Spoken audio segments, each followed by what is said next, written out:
राहुल गांधी जी को यहाँ से पराजय का सामना करना पड़ेगा। और चूंकि कांग्रेस जिस जर्जर स्थिति में है, हम ये मानेंगे कि किसान आज जब से मोदी जी की सरकार आई है, हम किसान को खुश मानते हैं। नहीं तो इसके पहले भी तो किसान ही थे। तो कौन सा किसान आप बताइए हेलीकॉप्टर से चलता था। ऐसी स्थिति में रायबरेली की जनता इस बार भारतीय जनता पार्टी को प्रचंड वोटों से जिताने का काम करेगी जी। राहुल गांधी को हमें नहीं लगता कि यहाँ पे चुनाव फाइट भी कर पाएंगे। जीतने की तो कोई बात ही नहीं है। हम लोग राहुल गांधी जी की स्थिति बहुत ही खराब है, बहुत ज़्यादा मत भी प्राप्त कर पाएंगे, जीतने की बात तो बहुत दूर है। रायबरेली लोकसभा सीट इस देश के 543 लोकसभा सीट और यूपी की 80 लोकसभा सीट में से सबसे ज़्यादा चर्चा में रहने वाली तमाम हॉट सीट में से एक है। रायबरेली को परंपरागत रूप से कांग्रेस का गढ़ कहा जाता रहा है, लेकिन इस बार रायबरेली की मौजूदा सांसद सोनिया गांधी राज्यसभा चली गई हैं। रायबरेली का एक जो सीट है वो कांग्रेस की ऐसी इकलौती सीट है जो यूपी में बची है। उसको बचाने के लिए सोनिया पुत्र राहुल गांधी यूपी आए हैं। पहले अमेठी से वायनाड गए और वायनाड से रायबरेली वापस आए हैं। 2 सीटों से इस बार चुनाव लड़ रहे हैं। बीजेपी की तरफ से दिनेश प्रताप सिंह मौजूदा एमएलसी और मंत्री हैं यूपी सरकार में, उनको टिकट दी गई है। दिनेश प्रताप सिंह ने पिछली बार भी सोनिया गांधी के सामने दावेदारी की थी और अब तक के जितने भी दावेदार सोनिया गांधी के सामने उतरे हैं सबसे ज़्यादा वोट उन्होंने लिया। 4 लाख वोटों से सोनिया गांधी लगभग 2014 में जीती थी। दिनेश प्रताप सिंह ने उस मार्जिन को घटा के 1.5 लाख पे लाके ख़त्म किया। इस बार वापस दिनेश प्रताप सिंह को मौका दिया है बीजेपी की तरफ से, राहुल गांधी कांग्रेस की तरफ से। क्या बीजेपी के नेता दिनेश प्रताप सिंह राहुल गांधी को रायबरेली से टाटा बाय बाय करवा पाएंगे या वापस ये जो गढ़ है कांग्रेस का, कांग्रेस के पास बची रह जाएगी? सब मैं आपसे ये जानना चाहता हूँ कि रायबरेली से राहुल आए हैं, रायबरेली की जनता की राय क्या है? राहुल गांधी इस बार जीतेंगे या दिनेश प्रताप सिंह को मौका मिलेगा? राहुल गांधी जी को लेकर जनता के बीच में बहुत ही असमंजस की स्थिति है। पिछला चुनाव वो अमेठी से लड़े और अमेठी से चुनाव हारे और उसके बाद इस बार उन्होंने रायबरेली चुना, बल्कि वो वायनाड से भी चुनाव लड़ चुके हैं। अब रायबरेली की जनता सोच रही है कि आप हमें चुनेंगे कि वायनाड को चुनेंगे। इधर आप अमेठी की जनता ने आपको चुनाव हराया और इस बार उनकी मांग थी कि आप अमेठी से चुनाव लड़े, आप वहां से नहीं लड़े, वहां से भागकर आए और रायबरेली चुनाव लड़े। अब रायबरेली से भागकर आप कहां जाएंगे? तो ऐसी स्थिति में रायबरेली की जनता इस बार भारतीय जनता पार्टी को प्रचंड वोटों से जिताने का काम करेगी जी। और सोनिया गांधी जी जो कि राहुल गांधी जी की माता हैं, जब उनका आपने अभी बताया कि दिनेश सिंह जी ने मार्जिन कम कर दिया और बहुत कम 3,70,000 वोट हम लोग पिछली बार पाए, 3,70,000 वोट पाए और वहाँ पर कुछ 5 लाख के आसपास कुछ सोनिया गांधी जी ने पाया। और सोनिया गांधी जी जब उनकी माता जी यहाँ पर नहीं पिछली बार ही डर गई थी कहीं मैं चुनाव ना हार जाती, तो राहुल गांधी जी कैसे फेस करेंगे भारतीय जनता पार्टी को, दिनेश प्रताप सिंह जी को कैसे फेस करेंगे? निश्चित रूप से इस बार राहुल गांधी जी रायबरेली से चुनाव हार रहे हैं। और राहुल गांधी पर एक ये आरोप लग रहा है कि जैसे आपने भी जिक्र किया कि वायनाड चुनेंगे या रायबरेली, अटकलें ये भी हैं कि अगर राहुल गांधी दोनों जगह से जीतते हैं तो पुत्री प्रियंका गांधी वाड्रा को यहाँ से कांग्रेस उपचुनाव में उतार सकती हैं। तो इस बात का प्रोजेक्शन जनता के बीच में कैसे जा रहा है और ये क्या कांग्रेस के लिए एक बेहतर स्थिति पैदा करेगा या बीजेपी को इससे मजबूती मिलेगी? ये कांग्रेस के लिए कोई बेहतर स्थिति नहीं है। जनता को जो सामने दिख रहा है, भोली भाली जनता है, वो जान रही है कांग्रेस चुनाव लड़ रही, भारतीय जनता पार्टी, वो इसके बाद क्या होगा फिर उसके बाद क्या होगा ये एनालिसिस भोली भाली जनता नहीं करती है। अभी का जनता ये देख रही है कि आप वायनाड से भाग के अमेठी, अमेठी से रायबरेली, किसको आप अपनाएंगे किसको छोड़ेंगे? ऐसी स्थिति में निश्चित रूप से राहुल गांधी जी को यहाँ से पराजय का सामना करना पड़ेगा। और चूंकि कांग्रेस जिस जर्जर स्थिति में है, जब ये वोट पाते थे, सोनिया गांधी जी वोट पाती थी, उस समय इनका जिला पंचायत अध्यक्ष इनका हुआ करता था, विधायक हुआ करते थे, एमएलसी हुआ करते थे।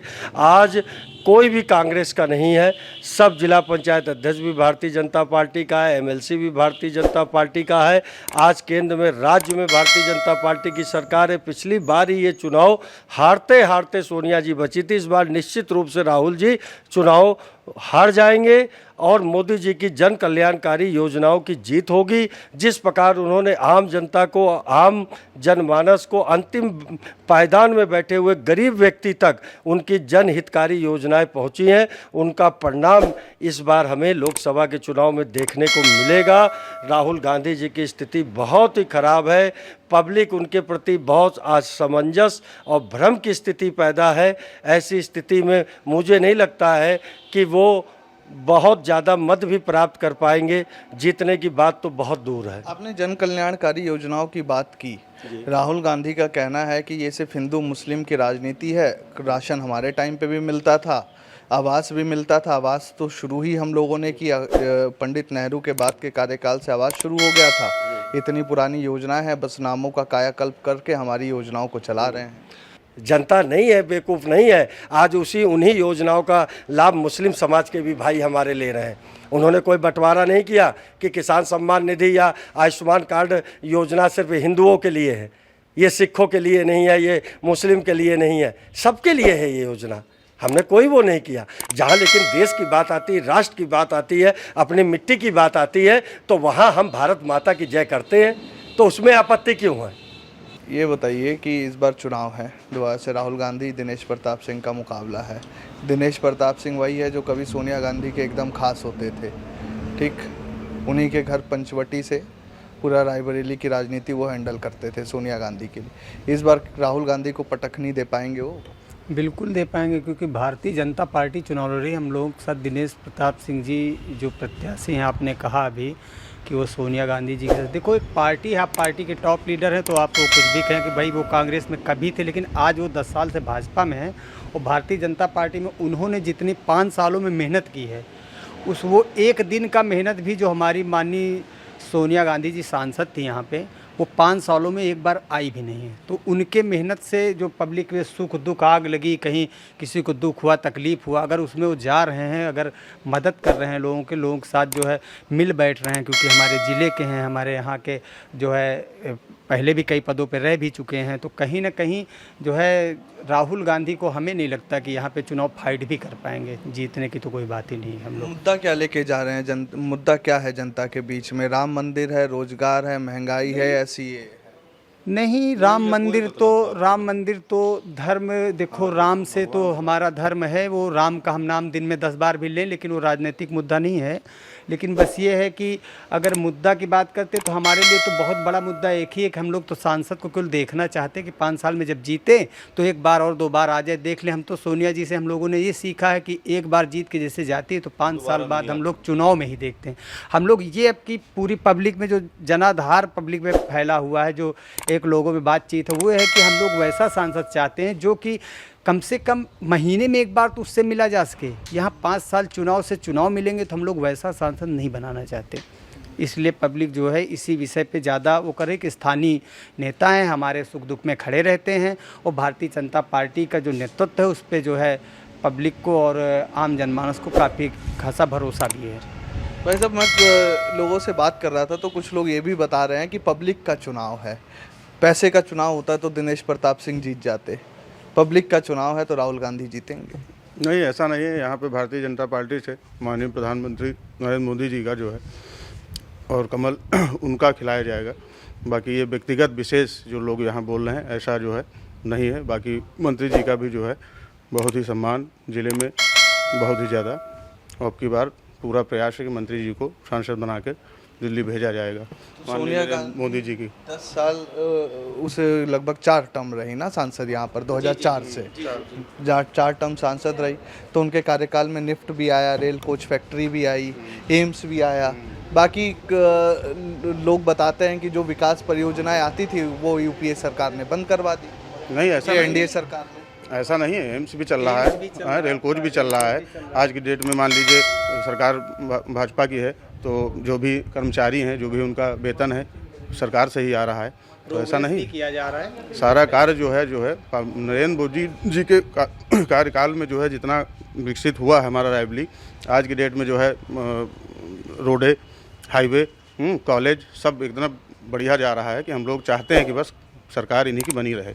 राम मंदिर आप लोग मुद्दा बना दिए, हिंदू मुसलमान राम मंदिर, पाकिस्तान, सारा चुनाव ऐसे ही खींच दिया आप लोग। ऐसा नहीं है, लोगों का ये जो है सोचने का तरीका है, अलग है बस, बाकी ऐसा नहीं।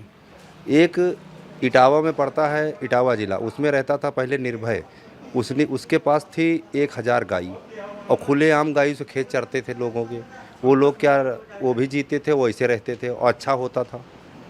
तो वो तो बहुत पहले किया था, ये तो मुख्यमंत्री प्रधानमंत्री ये तो कर दिया तो अच्छा किया। हम ये मानेंगे कि किसान आज जब से मोदी जी की सरकार आई है, हम किसान को खुश मानते हैं। नहीं तो इसके पहले भी तो किसान ही थे। तो कौन सा किसान आप बताइए हेलीकॉप्टर से चलता था? आप एक भी किसान का नाम पूरे हिंदुस्तान में बताइए। लेकिन हर जल, हर घर, हर जल के जरिए हर जगह पे पानी की टंकी बन रही है, जहाँ पे जिस सुविधा से पानी पहुँचाया जा सकता है घर में पहुँचाया भी जा रहा है। हमारे रायबरेली ज़िले में ही 240 टंकी किसने दिया भाई? सेंट्रल गवर्नमेंट से ही तो 240 टंकी हमारे रायबरेली में, सब बन भी रही हैं, सब कंप्लीट भी हो गई। कुछ अभी कार्य हैं जो कि अभी थोड़ा सा हैं, जो वो भी महीने 2 महीने में पूरी हो जाएंगी। रायबरेली से जीत के जाएंगे दिनेश प्रताप जी बिल्कुल। जीत के जा रहे हैं। जी बहुत धन्यवाद बातचीत करने के लिए।